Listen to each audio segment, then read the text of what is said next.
Il y a Poste et Télécommunications en 2016. Mais aujourd'hui, il y a une nouvelle où il s'agit pas si Makassi. Il y a une dame qui répond au nom de Bongombe Eyenga. Où il y a candidate, pardon, il y a rassemblement où il faut exposer nous autres dans le niveau internet pour que Batubata la Bolumou, je ne crois pas ce qui se cache peut-être derrière cette image. So les anini.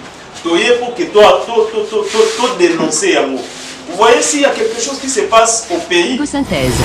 La synthèse des infos de la RDC, l'Afrique et le reste du monde. Une seule adresse. www.congosynthèse.com.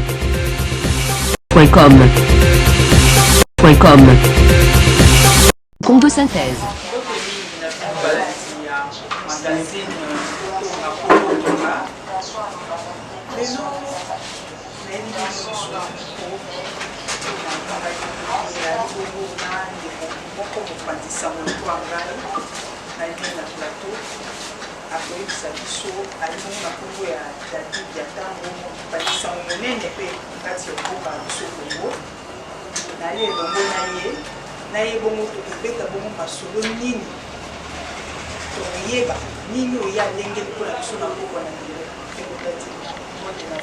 Mbote moi na mboka Noémie, mbote na déconnaissance sont très chers internautes, au besoin de la biso na libanda ya mboka, depuis awa na République démocratique du Congo, toye na sango oyo ezali sango malamu te, sango oyo ezali kopesa kanda et puis sango oyo ezali kosala bosoni mingi mpona République démocratique du Congo.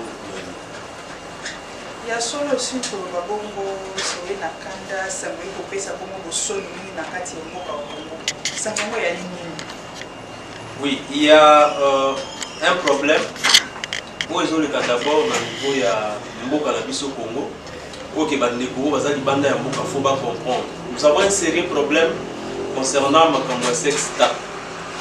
Le tozomo na bato belé oyo bayebani, o baza comme modèle, éducateur de masse, les to bengaka na lokota ya français. Baza mingi batu oyo ces derniers temps.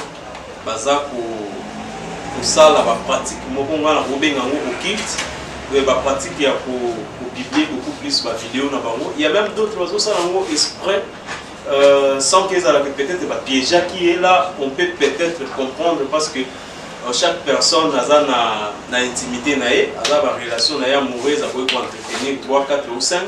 Là ça dépend de la personne elle-même. Mais par rapport à où ils ont se passé, ça a vu pas si bien pourquoi tout ça d'abord africain, mais tout ça pour arriver au sein de la Babylone, ça fait parfois mal, un mot sonny, et on se demande réellement ce qui liboso ya bana na biso, soit liboso ba ndeko na biso, to pe ba parents na biso, et qui va mona ba vidéo wana ya au moins maman mobimba, papa mobimba molumbu. Moi je crois que c'est quelque chose qui fait la honte d'abord pour la République démocratique du Congo. Bien sûr, et ça passe, il faut savoir que sonny au Congo. Tout le monde a besoin de bien bapatisa, bapatisa minene. Bakosa ba pratique wana, il soloka.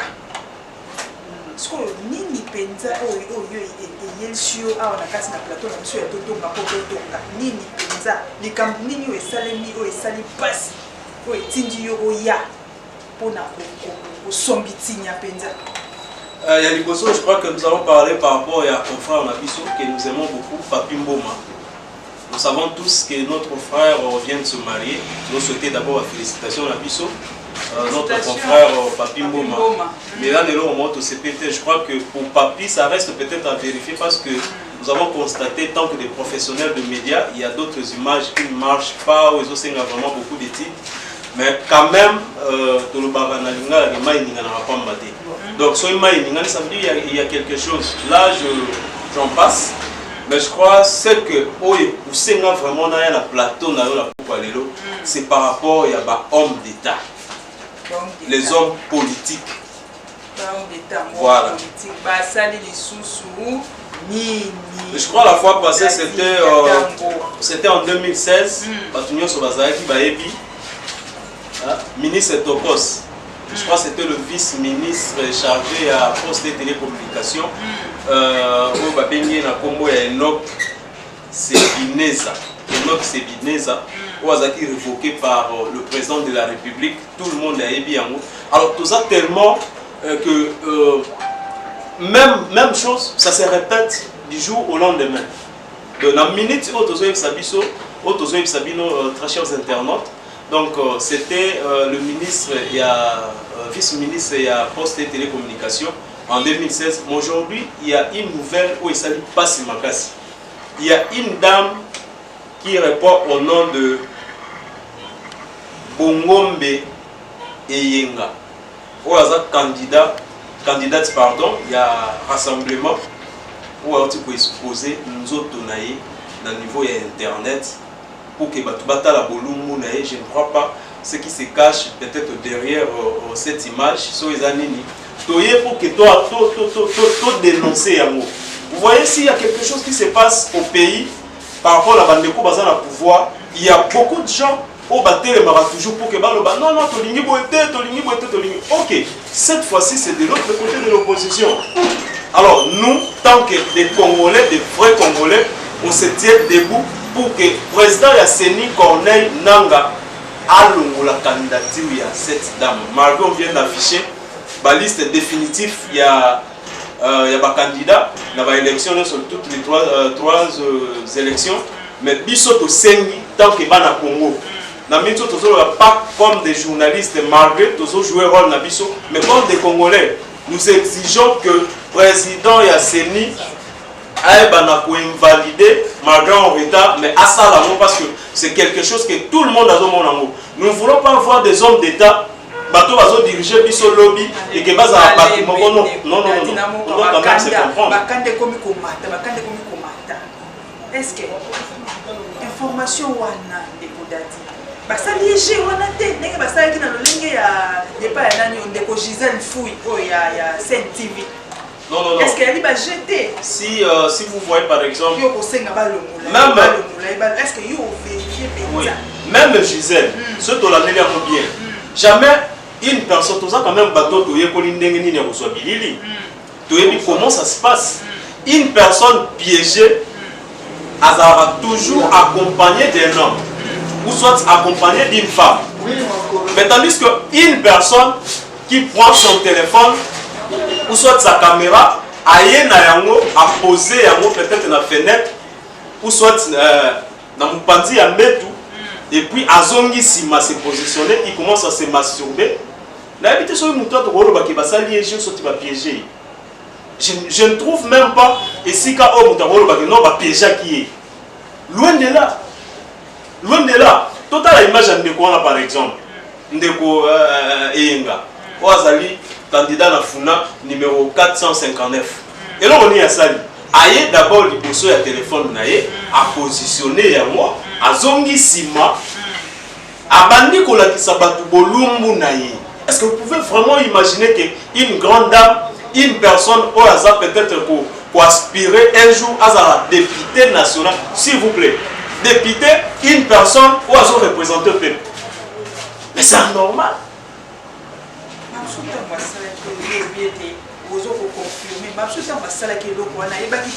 jour, à postuler,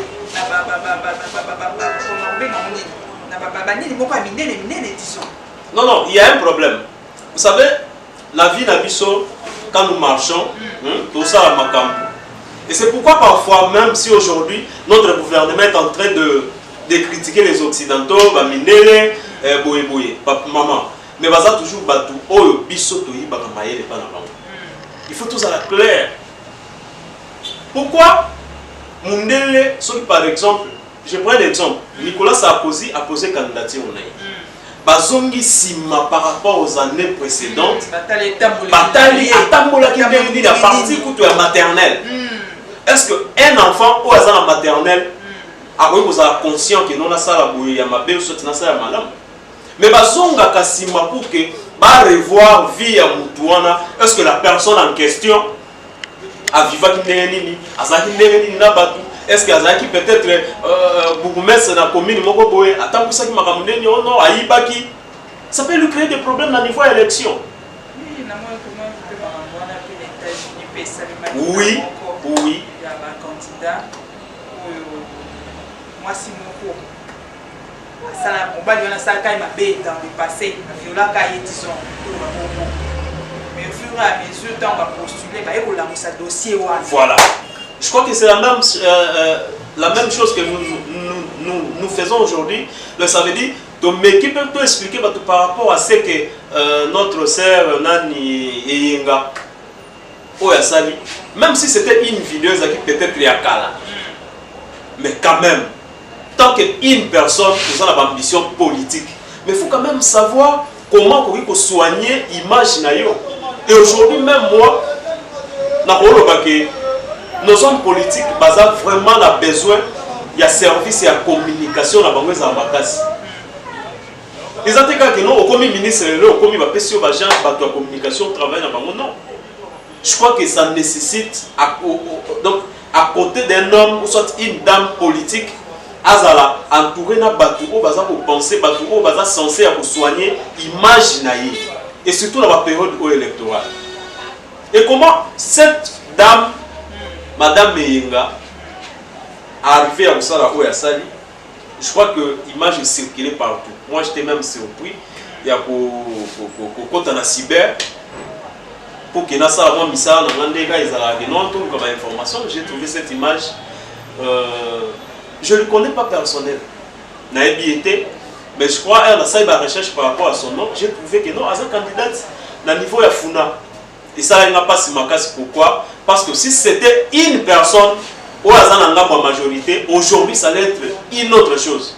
Mais pourquoi cette dame où elle a un rassemblement? Et puis en ce moment où je vous parle, je peux même dire que non, bah, responsable, il y a rassemblement. Où il y a vraiment temps à vous lander là. Madame Eyenga Malamu, parce que c'est que le monde tomoni et qu'on peut ça la malamu parce que moment où tous ces moments ya kobongisa nde makambo pour que na ngambu ya ba parti politique nyonso bazo pétant ya ko gagner ba élection na ba niveau nyonso, ça sera une très bonne, une belle chose d'ailleurs. Le président ya Seni alongolaye na makono oyo. Est-ce que avant pour autant comme un Seni yo c'est na nini oyo est-ce que président na yé a une rassemblement bien sûr mais a une parti moko songolo oyo ya za ko appartenir. Moi je crois que la dame a candidate na liste de rassemblement. La liste de rassemblement mais et là on a aussi oui président ya Seni bien sûr mais ndeko la dafuna baza bazo baté. OK? Bana bandal baza bazo baté, bana ya Selemba ou baza bazo baté, bana ya donc toutes les communes où ils ont constitué nini Funa baza bazo baté, Bumbu et Selemba ou les autres baza bazo baté, baza batomaele. Donc tout voyez qu'on a na une députée un jour madame Eyenga ou azo lobela bana ya Funa, mais cette personne là a la image où ils ont sali oui. Non. Vous savez, aujourd'hui, nous nous battons pour que tout soit état de droit. État de droit, tout ça, état où il y a des bateaux, bateaux dirigés, qui sont des exemplaires. Au moment où le peuple congolais, tout ça, tout ça a besoin, tout ça a besoin. Changement, ok, changement, ils ont un malade, mais changement, il faut d'abord, à niveau de l'écolo, après petit nasi. Donc, madame Eyenga a d'abord le courage. Le président de la CENI, bien sûr, mais madame Eyenga a le courage. Yakoya, il y a en personne à reprendre des vidéos, il y a des vidéos, il y a Bolumbu. À reprendre Yango. À reprendre Yango parce que il y a une façon de publier Yango. Alors, à ça la vidéo parce que tout le monde connaît son nom. Moutounyo sahebi kombo nae. Moutounyo sahebi elongi nae, Moutounyo sahebi numéro nae. À ça la courage, à ça la vidéo, même par Facebook. Parce qu'en ce moment, il y a même des gens qui sont déjà mal essayé sur quoi. Ce qu'on a posé,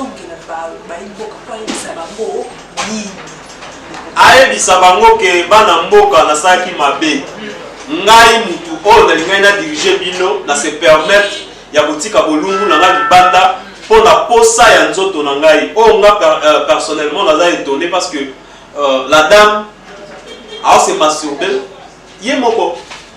Si c'était même avec un homme, non, va piéger qui n'est pas. Mais au moment où nous parlons, ils n'ont même pas eu comme piège. Ils ont qui donc concentrent. consentement na ye mokonde pour ça qui est pour que à ça yango. Donc on est désolé madame, ça a la courage, ça la vidéo, les gens ça qui vidéo non, ça la vidéo, tinda vidéo on a, bah tout le monde a yango le bakenon, na se retirer la élection législative na circonscription électorale il y a fini.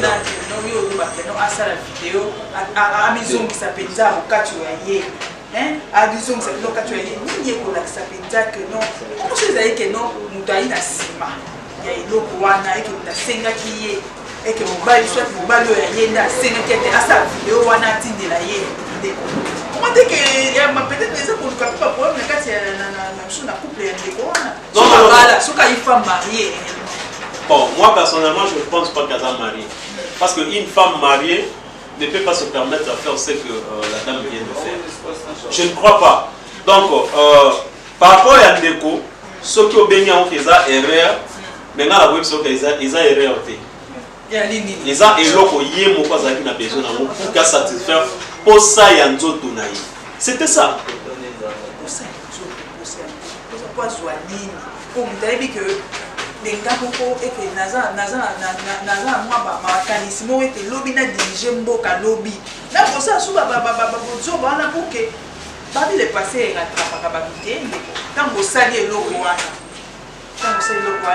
yeba que le ça on a le passé tant que tourner tant que ça vidéo ils ont le passé mais au fur et à mesure et comment la future il pour rattraper biso ekolo biso na nzoto kasi yango rattraper il rattraper mais c'est clair il rattraper parce que imaginez que deux exemples biso so tozala ba Christ to kenda banda banzam une personne pour kenda ressemble en colo peut-être pendant la semaine aux rattraper ou soit les dimanches to kenda to sambela nzam nde on a wakati malobate aipe na pasteur moko ba utape osala ye makambo aboko oui zaki de niles.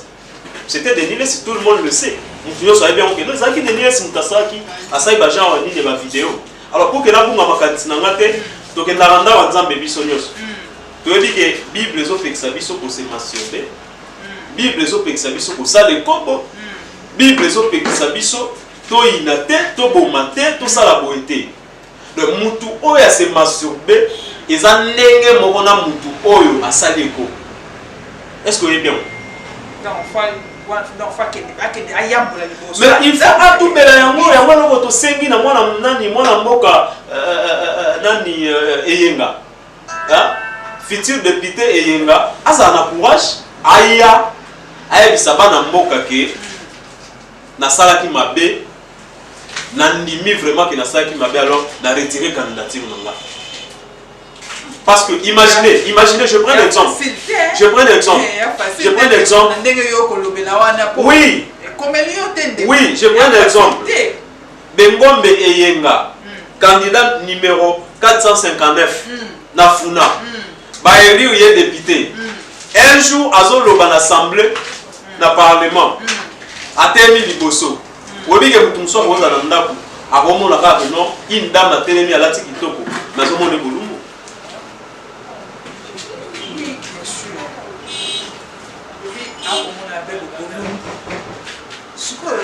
na kande tozali tozonga mpo tozonga siko moi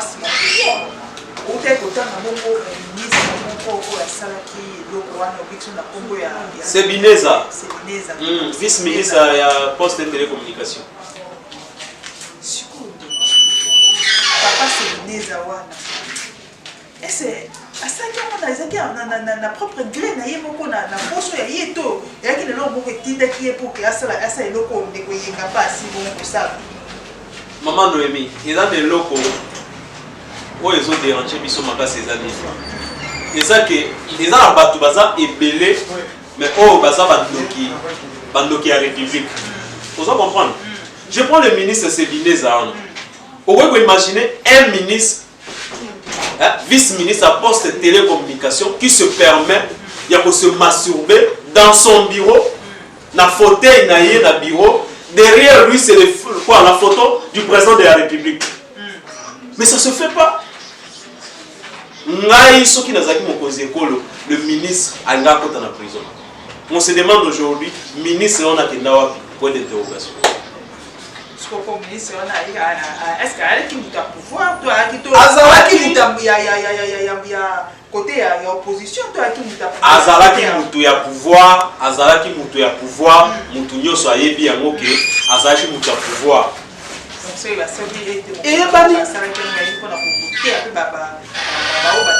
oui, de ce côté-là, le président de la République a été vraiment clair. Vous voyez, même si vous vivez en famille, il faut que vous en ayez principe. Ceux qui ne connaissent pas il faut que vous en ayez vérité. Vous dire que non, vous savez ma bé côté. Il faut mériter la sanction. Le président de la République a dit à l'homolier. Et c'est ça que nous demandons aussi pour Madame Eyenga.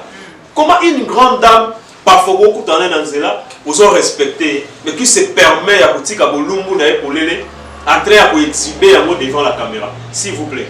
Tout ça quand même Mikolo, tout ça partout. Et puis une personne qui prétend peut-être à vous à la députée lobby. De quel genre d'homme politique, d'homme d'État, autre vous en avez un et ça me rappelle à Congo, c'est une façon de maudire la République. Et aussi matin. Mais bien sûr, quand un ministre se permet, na bureau où les appels a été à nommer ministre Moussous, à se permettre à bimisaka moi nini na banda et puis qu'on se pélissango devant caméra après assis cette ébouille. Donc mais c'est normal. Dans d'autres pays, ils sont en prison. Ça ne se fait pas. Et ça, comme dans le Congo, non, c'est normal. Même s'il y a quelque chose, il y a bêtise, c'est normal. Mais quand même, le président de la République a Zouaki, Moukano Yakoulobaki, non. Yo, il faut au longwa. De yo, et bon, mais dans les sous. Au salaire sous na gouvernement, vous voyez? Donc, nous disons, na Madame Eyenga, vraiment, Azana courage, Aya Liboso ya peut-être par une image, Aya Bana pour s'excuser, je crois que ça sera une bonne chose. Aya Bana pour s'excuser,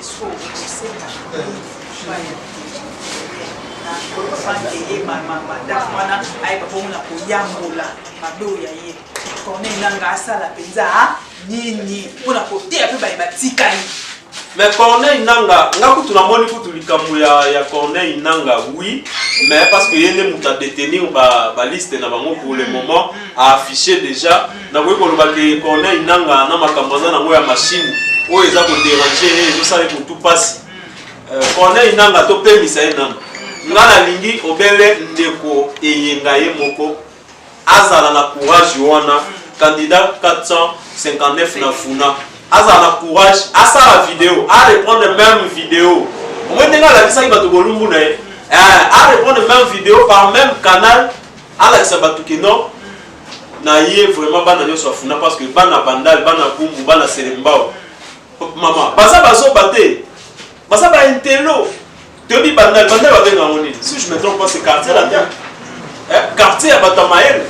Mais quand une personne vient pour que a salué l'image de Bana Bandal, non, on ne peut pas permettre cela. Tu peux vraiment permettre de monter. Tu peux permettre de monter. Non, mais dans le rassemblement, c'est clair. La ministre de Rose, qui est président Félix, dans le rassemblement, il y a l'unité. Je pense que dans le rassemblement, il y a des oui. Alors, le rassemblement, il y a le président Félix. Je ne pense pas que, par exemple, Félix peut accepter de recevoir de telles personnes dans le rassemblement, il y a l'unité. Je ne pense pas. Et dans le rassemblement, il y a les autres.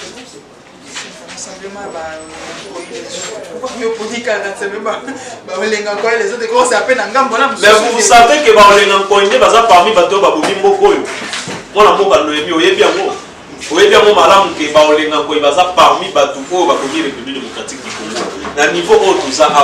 ce sont des gens corrompus. Tout le monde le savent.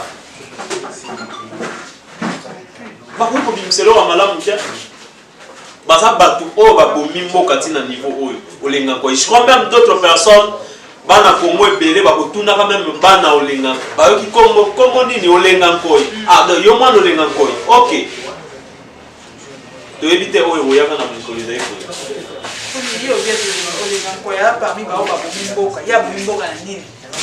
Mais vous voyez que place au Lengankoyaza, on est place et à présent Tshisekedi. Tout le monde le sait. Après dialogue, il y a cité de l'OIA, vous voyez que le gouvernement, la mission congolais, donc il y a un dialogue, il y a Saint-Sylvestre.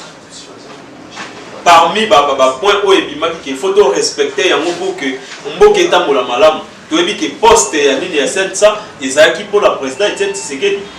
Et maintenant, comme le président Etienne Tshisekedi a acquitté, il fallait faire quoi? Il fallait remplacer par une autre personne qui a été faite. Peut-être Rose Andeko, Jean-Marc Kaboun, peut-être Rose Alapé, Ndeko comme président Félix Tshisekedi.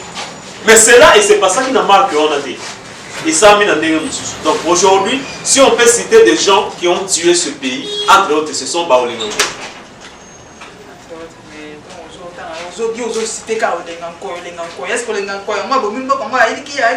Bazali ebele maman, bazali ebele, tokoki kotanga bango lelo ti lobi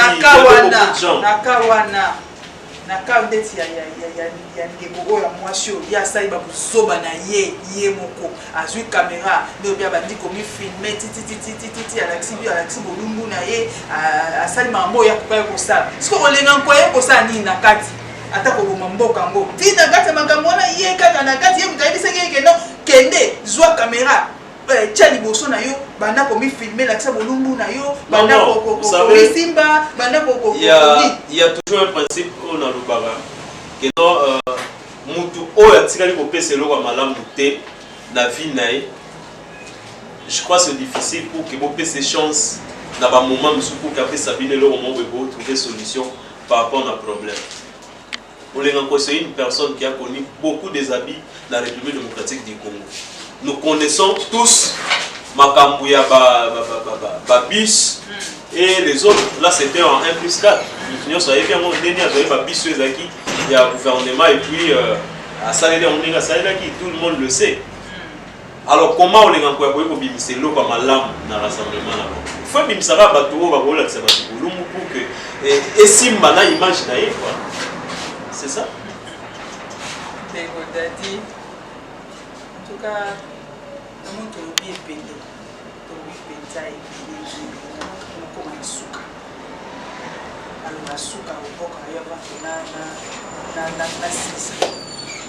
Maloba Souka homme politique congolais a la responsable il y a Makambo Azoussala Lelo parce que l'homme est pour rattraper.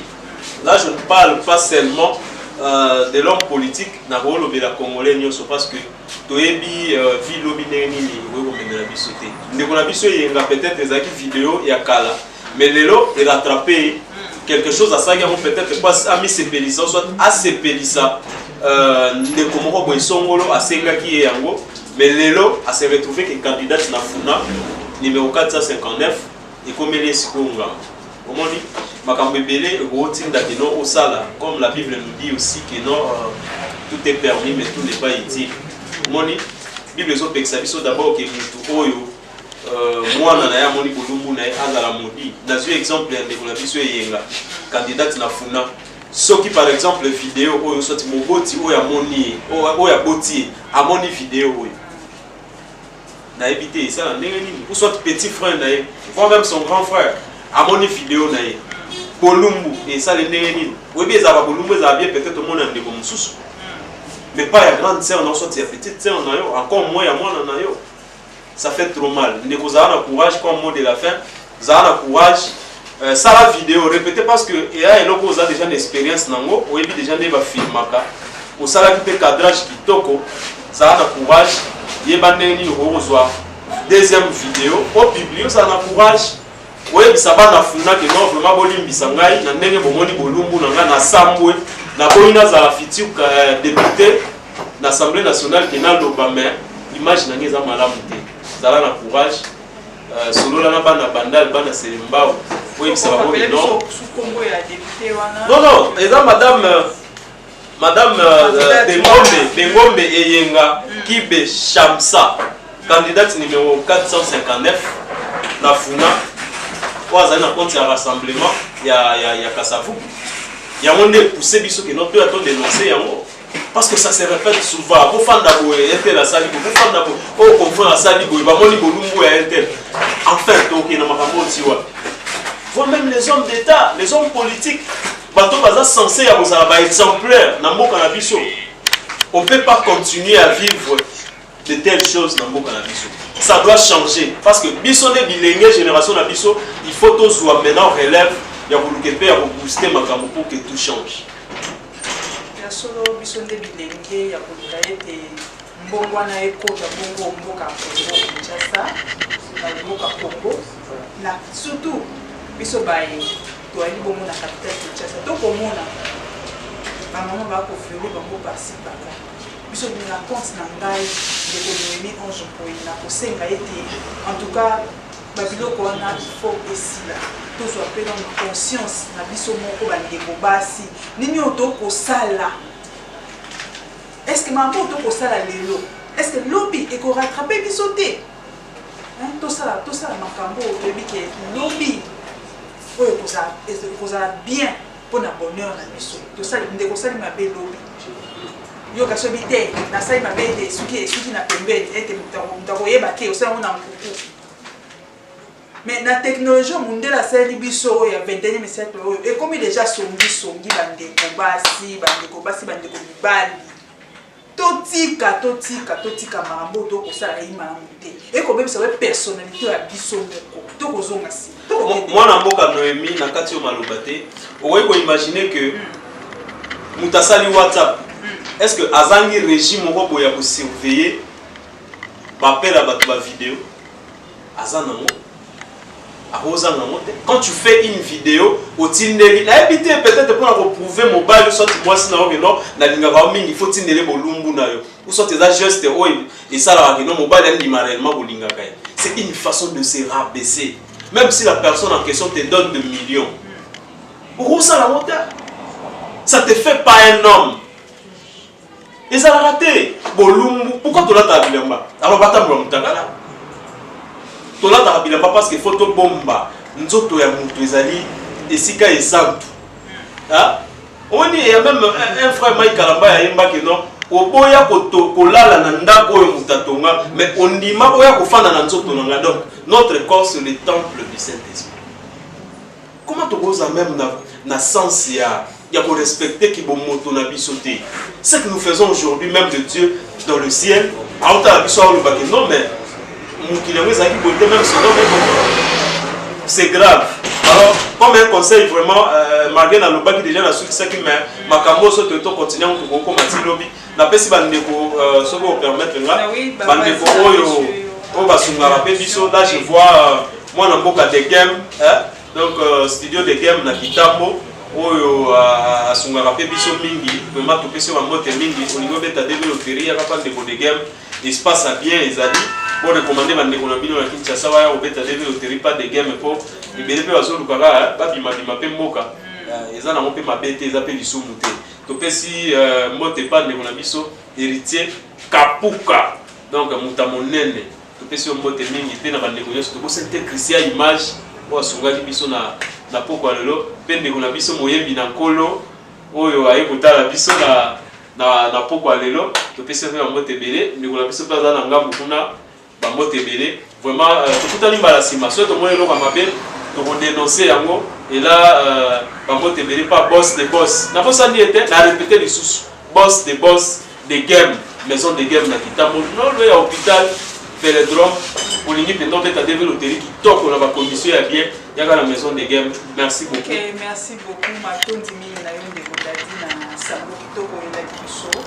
En tout cas bandeko ya ki bongo émission totonga po totonga biso do ka obeko bimisa oya lia mabe totongi to bimisi pour que lobby to bimisa to totonga venir na biso ya la malamu na bongo de bandeko na tondi no boto na lingo ake belé na kolanda biso émission na bino osepela na bongo na mingi na kombo ya magazine no kitoko totonga po totonga na sima ya masindo ake bongo na Christian on a bossanité ezalaki bongo ngai oyo ya bino ndeko mwana na bino ya na bino leki na bino ndeko Noémie Ange Mpoi nde nazalaki bongo mpona kopresente bino magazine ya bino kokutani bongo na mbala nsima ya mikolo ezali koya na masolo ya kitoko oyo mokolanda susi.